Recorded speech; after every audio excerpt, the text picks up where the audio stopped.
네, 한 주간의 삶도 성령 충만하시고 또 행복한 삶이 되시길 축원합니다. 어느 그 전도사님이 썼던 글 가운데 이제 본인이 경험했던 걸 이렇게 소개하는 걸 봤습니다. 어느 날 이분이 이제 성경을 보고 있다가 화장실을 가려고 집에서 이렇게 밖으로 그 방에서 밖으로 이렇게 나가는데, 그런데 눈앞에 갑자기 뭔가 휙 지나갔답니다. 그래서 깜짝 놀랐다는 거죠. 아마 성경 공부를 이렇게 성경을 보고 이렇게 성령 충만하니까 마귀가 나를 지금 방해하나 보다, 순간 이런 생각이 들어서 오싹했다고 합니다. 그런데 알고 보니까 참새 한 마리가 집 안으로 들어온 겁니다. 그래서 그 참새 한 마리하고 이제 막 실갱이를 집안에서 그 실랑이를 한 거죠. 근데 거기에서 이제 실랑이를 하는데 이 실랑이를 하는 그 상황이 이 참새가 있으니까 이제 참새를 이렇게 몰아내기 위해서, 그래서 이제 빗자루로 이제 이렇게 치기도 하고 빨리 나가라 이렇게 하면서 그렇게 해서 이제 계속 한 거죠. 그러니까 이제 그런 상황들이 되는데, 이게 참새가 그릇 사이로 들어가서 이제 좀처럼 나오지를 않는 겁니다. 그러다가 결국은 참새가 이제 그 부엌에서 열려 있는 창문 쪽으로 해서 이렇게 나가게 됐다라는 거죠. 이분이 완전히 난장판이 된 이 상황을 경험하고 난 다음에 이분이 이제 마음에 무슨 생각이 들었냐면, 이 전까지는 참새라는 게 이렇게 전기줄에 있고 숲속에 있을 때 이렇게 아름답고 지저귀고 펄럭이고 뭐 푸드덕거리고 이렇게 날고 하는 그런 모습들을 보면 너무나 아름답고 너무나 좋고 이렇게 그런 마음이 실은 들었다라는 거죠. 그러나 그 참새가 있어야 할 자리에 있지 않았을 때, 그때 너무나 오싹하고 꼴도 보기 싫고 하는, 너무나 긴장이 되고 집안이 그냥 난장판이 되어버리는 이런 상황이 되어졌다라는 거죠. 우리 인간의 삶에 있어서 죄라는 게 마치 그렇다라는 겁니다. 하나님께서 우리에게 이 땅 가운데 모든 것을 지으신 다음에 하나님께서 이렇게 말씀하셨죠. 보시기에 심히 좋았더라. 그런데 이 인간에게 죄가 들어오면서 우리가 머물렀던 그 자리에서 하나님과 같이 될 수 있다라고 하는, 우리가 있어야 할 자리를 떠나서 하나님과 같이 될 수 있다라고 하는 그 자리를 우리가 떠났을 때, 그때에 보시기에 힘이 좋은 인생이 아니라 그때부터 인생의 비극이 찾아오고 또 우리 인생이 엉망이 되어지는 그런 우리의 모습을 볼 수 있다라는 겁니다. 우리가 어쩌면 지금 이 땅에서 겪고 있는 많은 하나님이 만들어 주신 자연에 우리가 살고 있는데, 뭐 누가 잘했다 누가 잘못했다 탓할 게 없습니다. 실은 가장 근본적인 원인이 무엇일까요? 이 땅에 많은 바이러스가 있고 또 수많은 재난과 재해가 있고 하는 이런 모든 상황들이 생겨지는 것이 왜 그렇습니까? 근본적인 원인으로 찾아 들어가 보면 결국은 우리가 있어야 할 자리에 있지 않았기 때문에, 인간이 가지고 있는 욕심 때문에 결국은 이 모든 것이 이렇게 되어지고 있다라는 것이죠.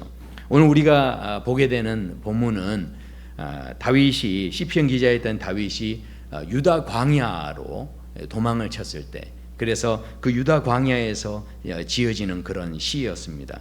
이때 이 시편 기자가 굉장히 고통스럽고 굉장히 어려운 상황이었던 것 같습니다. 어쩌면 그 다윗이 왕으로 있었을 때 백성들과 함께 있지 못하고 이제 사회적인 거리를 두어야 하는 어떤 그런 상황에 이 다윗이 처하게 된 거죠. 사람들과 함께 거하지는 못했고 뭔가 구별된 격리된 상황 속에 있었던 이 다윗이 고백하는 그 고백을 보면 이렇게 고백을 합니다. 내가 간절히 주님을 찾습니다. 내가 간절히 주님을 찾습니다. 그리고 그 뒤에 말씀하죠. 내 영혼이 주님을 갈망합니다. 내 육체가 주를 앙망합니다. 그렇게 말씀합니다. 그러니까 이 시편 기자의 고백을 보면 우리가 힘들고 어려운 일을 당할 때 우리도 이렇게 주님을 찾아야 되는구나, 이 정도로 우리가 생각하고 오늘 목사님이 이런 이야기를 하시려나 보구나, 이렇게 우리가 실은 생각하고 쉽게 넘어갈 수 있습니다. 그러나 본문을 정말 우리가 다시 한번 잘 보셔야 됩니다. 왜냐하면 시편 기자가 지금 처한 환경이 무엇입니까? 그것은 바로 물이 없어 마르고 황폐한 땅에 이 시편 기자가 머물러 있었다라는 거죠. 물이 없어 마르고 물이 없어 메마르고 황폐한 땅에서 주님을 찾았다라는 것입니다. 만약에 성도 여러분께서 시편 기자와 똑같이 물이 없어 메마르고 황폐한 땅에서 만약에 하나님 앞에 부르짖는다라고 한다면 여러분 무엇을 찾으시겠습니까? 당연히 물을 좀 주십시오. 당연히 먹을 걸 좀 주십시오. 우리 이렇게 기도하지 않겠습니까? 이렇게 하나님 앞에 하나님 저 너무 목말라요. 물 좀 주세요. 이렇게 하지 않겠습니까? 그런데 오늘 본문에 보면 이 시편 기자는 물을 찾고 있지 않습니다. 분명히 환경 자체는 메마르고 황폐한 곳인데 여기에서 물이나 먹을 걸 찾지 않고 이 시편 기자는 오직 지금 누구만을 찾고 있습니까? 주님만을 찾고 있다라는 것이죠. 우리가 만약 이런 어려운 가운데 있으면 우리가요 이 삶의 자리에서 왜 우리가 기도하고 부르짖습니까? 솔직히 말하면 하나님을 찾기 위해서 우리가 간절하진 않습니다. 내가 여러 가지 물질 문제, 재정 문제가 있으면 하나님 내 물질에 은혜를 더하여 주시옵소서. 내 물질에 어떤 그 부분을 풀어 주시옵소서. 그리고 내 자녀에게 문제가 있었을 때 내 자녀의 길이 열리게 해 주시옵소서.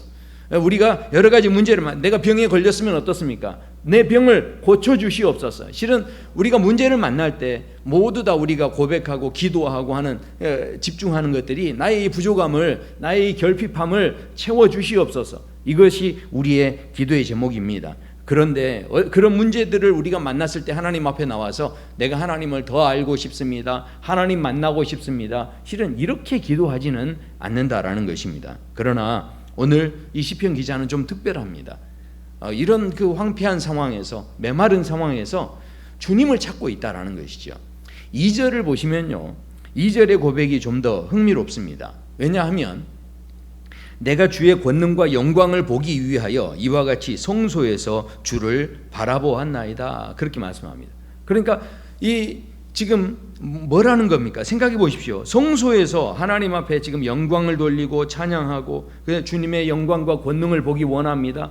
아니 우리가 이 성소에서는요, 이 교회라는 곳에서는 온전하게 주님을 바라볼 수 있도록 의자도 그렇게 배열이 되어 있고요. 또 예배를 집중할 수 있도록 강단도 만들어져 있고요. 이렇게 교회라는 공간 자체는 어찌됐든 오늘 이 시편 기자가 이야기하는 것처럼 주의 권능과 영광을 볼 수 있도록 그렇게 만들어진 장소입니다. 여기에서 찬송하는 게 뭐가 어렵겠습니까? 찬송하기가 참 쉽도록 이렇게 반주도 해주고요. 여러 가지 그런 조건들이 다 돼 있는 거죠. 교회 오면 기도할 수 있도록 음악도 틀어주고요. 함께 이렇게 묵상할 수 있는 그런 경건한 환경이 다 조성이 돼 있다라는 것입니다. 이런 곳에서 하나님을 바라본다는 게 절대로 어렵지 않습니다. 그런데 오늘 시편 기자는요, 물이 없어 메마르고 황폐한 땅입니다. 그런데도 불구하고 주님의 권능과 영광을 바라보고 집중하고 있다라는 것이죠. 지금 이 사람이 편안하게 예배 드릴 수 있는 환경이 아닙니다. 지금 목이 마르는 상황이죠. 황폐한 땅이니까 땀이 흐르는 그런 상황입니다. 그런 상황 가운데서 집중한다는 게 쉽지 않은 거죠. 우리가 지금 온라인으로 예배를 드리고 있습니다. 그래서 핸드폰으로 예배 드리는데 그렇게 예배 드리다 보니까 어떻게 합니까? 목이 마르면 당연히 잠깐 가서 물 마시고 와도 되는 거죠. 이 핸드폰으로 예배 드리다 보면 어떻게 됩니까?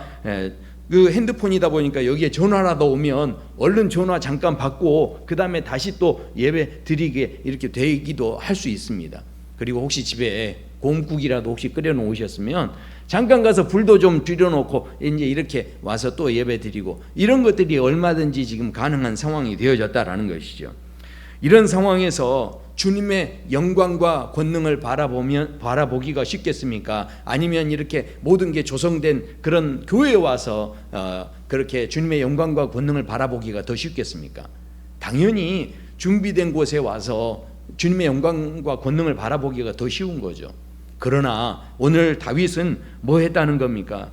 물이 없어서 마르고 황폐한 땅이 그 집중하기 어려운 그런 상황 속에서 그 자리가 어떤 자리가 되게 했다는 겁니까? 마치 성소와 같이 거기에서 온전히 주님만을 바라보는 그런 자리가 되게 주님을 집중하고 있는 사도 그 다윗을 보게 됩니다. 다윗이 이런 상황에서 어떻게 이렇게 주님을 찾고 집중하는 환경은 별로 좋지 않지만 어떻게 이렇게 집중하게 되었을까 하는 것입니다. 그것은 바로 3절에서 그 이유를 이렇게 말씀합니다. 우리 3절의 말씀을 한번 여러분이 잘 묵상하시면서 읽어보시면 좋겠습니다. 주님의 인자하심이 생명보다 나음으로 내 입술이 주를 찬양할 것이라. 주님의 인자하심이 생명보다 낫습니다. 실은 다윗의 마음속에 이런 기준이 있었기 때문에 그래서 다윗은 하나님께 집중할 수 있었다라는 것이죠. 주님의 인자하심이 생명보다 낫다라는 것은 주님의 인자하심이 생명과도 비교할 수 없을 만큼 소중한 것이라는 겁니다. 그것이 그만큼 중요하다라는 것이죠. 자, 다윗이 어떻게 이런 고백이 가능할까요? 우리보다 다윗이 더 탁월해서 그럴까요? 우리보다 더 인격이 좋아서 그럴까요? 우리보다 더 성품이 좋아서 다윗은 이런 고백을 하고 있는 것일까요? 절대 그렇지 않습니다. 다윗이요, 주님의 인자하심을 바라보고 있다라는 것은 이게 무슨 이야기일까요? 이것은요, 다윗이 자신이 하나님 앞에 죄인이라고 하는 그 인정하는 마음, 그 고백하는 마음이 있기 때문에 주님의 인자하심을 바라본다라고 고백하고 있다라는 것입니다. 다윗이 광야로 갔을 때, 아까 유대 광야라고 이 시편 기자의 그 시편의 제목을 보면 유대 광야에 있을 때라고 기록이 되어 있습니다. 그러니까 이 다윗이 광야로 갔을 때가 사울 왕에게 쫓겨서 갔을 때도 있고요. 또 자기 아들이 쿠데타를 일으켜서 거기에서 이제 도망을 치듯 유대 광야로 갔을 때가 또 있었습니다. 그러니까 그렇게 유대 광야로 갔을 때 하나님, 압살롬은 나보다 더 악한 사람입니다. 하나님, 어떻게 자식이 아버지를 배반합니까? 하나님, 저런 아들은 없어져야 마땅합니다. 이런 식으로 하나님, 내가 억울해합니다. 내가 하나님 앞에 얼마나 잘 살았는데 나에게 이런 일이 있습니까? 이런 주장을 하면 할수록 이 사람의 마음은요, 누구를 바라보게 되겠습니까? 당연히 심판하시는 하나님을 자꾸 바라보게 되는 거죠. 이 사람의 삶 속에는 절대로 주의 인자하심을 바라볼 마음이 생기질 않습니다.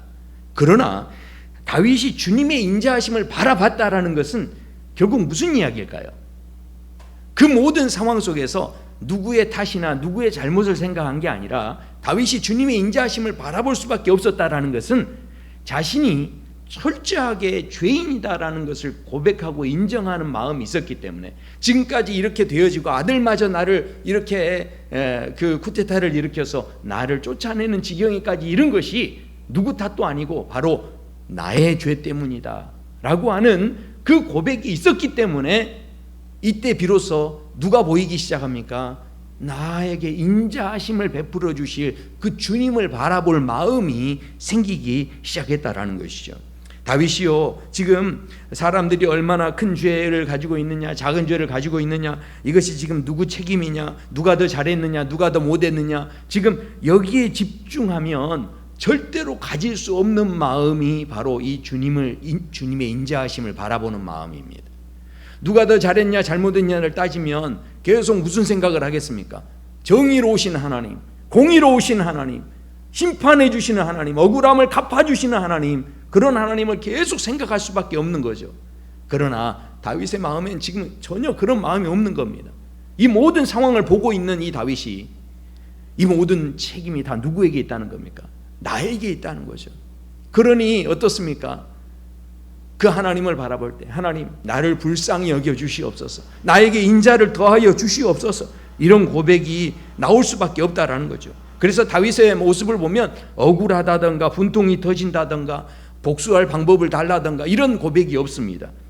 오직 자신이 죄인임을 깨달았기 때문에 내가 주님의 인자하심을 바라봅니다. 주님의 인자하심을 찬송합니다. 그 황폐하고 메마른 땅에서 예배하고 집중하고 있는 이 다윗이 그 어려운 상황에서 그 자리를 마치 성소처럼 만들어버리는, 교회에서 예배 드리는 것처럼 다른 거 생각하지 않고 온전히 집중하는 그 예배의 모습을 볼 때 이 다윗이 오직 무엇에만 집중하고 있냐면 주님의 인자하심에만 그 마음을 집중하고 있다라는 것이죠. 어떤 할머니 두 분이요, 3호선 이 지하철을 타고 가시는데 한 할머니가 휴대폰을 꺼내시면서 그랬다는 거예요. 다른 할머니, 옆에 있는 할머니에게 물어봤다는 거예요. 아니, 내 거는 왜 이렇게 핸드폰이 오면 진동이 잘 안 느껴져? 그러면서 내 핸드폰은 별로 안 좋은가 봐. 이렇게 이제 물어본 겁니다. 그러니까 그 옆에 있는 할머니가 그러는 거예요. 아이, 그게 지하라서 그리야. 지하라서. 예, 지하는 진동이 잘 안 와. 예, 그러니까 할머니가 그러는 거예요. 아니, 나는 집에 있어도 그거 잘 모르겠던데. 이제 그렇게 대답을 한 겁니다. 그러니까 할머니가 그거는 상대편이 지하에서 걸어서 그런 거야. 지하에서. 그러는 거예요. 그러면서 이제 할머니가 옆에서 직접 보여주려고 전화번호 이제 해가지고 전화를 걸어준 겁니다. 그랬더니 그 할머니가 이제 그러는 거예요. 이번에는 세네? 그러니까, 아니, 지한데 세네? 이번에 그러는 거예요. 그러니까 그 옆에 있는 할머니가 이놈 할망구야, 바로 옆에서 걸어서 세지. 그렇게 이야기했다는 거죠.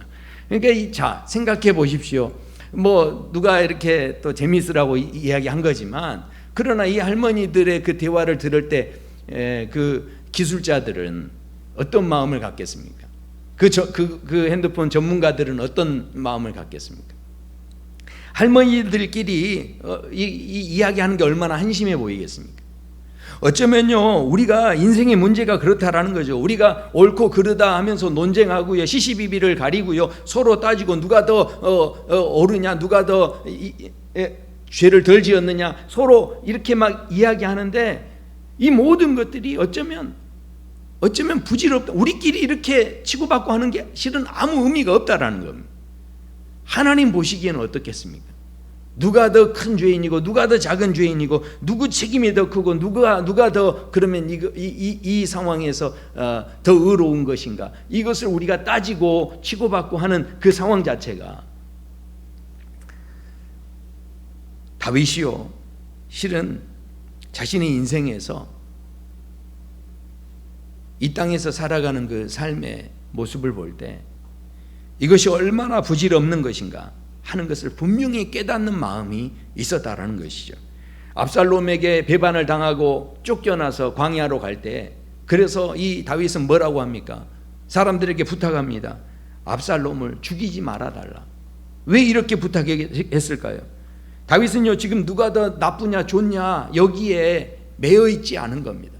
다윗은요, 그 마음속에 이 모든 문제의 죄인은 나다라고 하는 마음이 있기 때문에 오히려 그 아들을 이해하는 마음을 가지고 있는 거예요.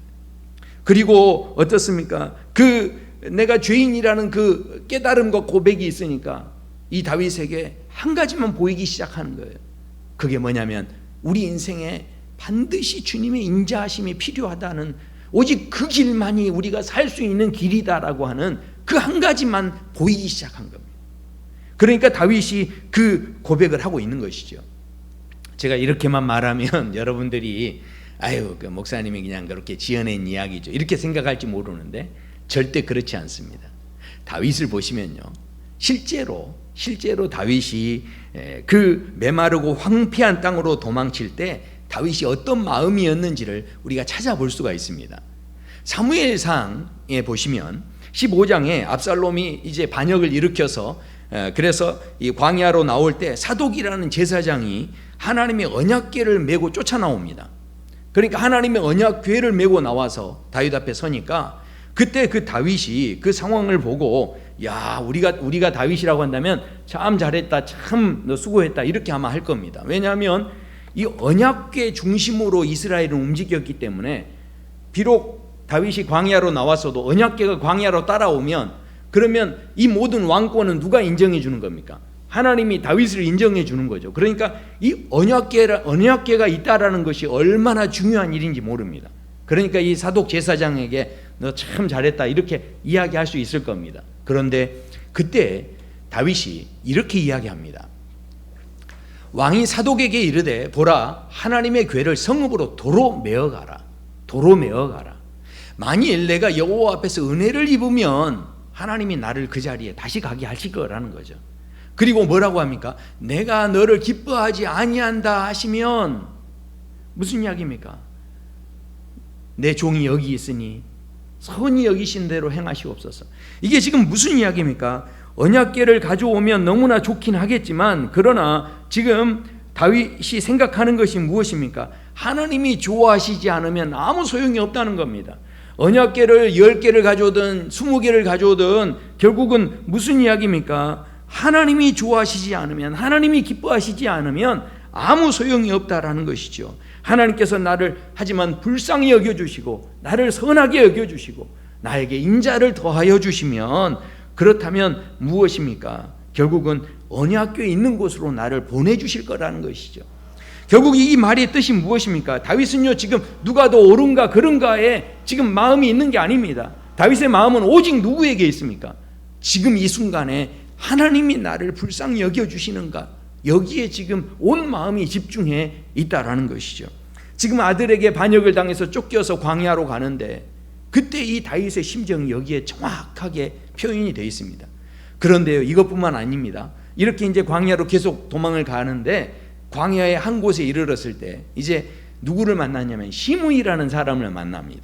그게 이제 사무엘상 16장에 나오는데, 이 시므이라는 사람이 이 다윗에게 막 저주를 퍼붓습니다.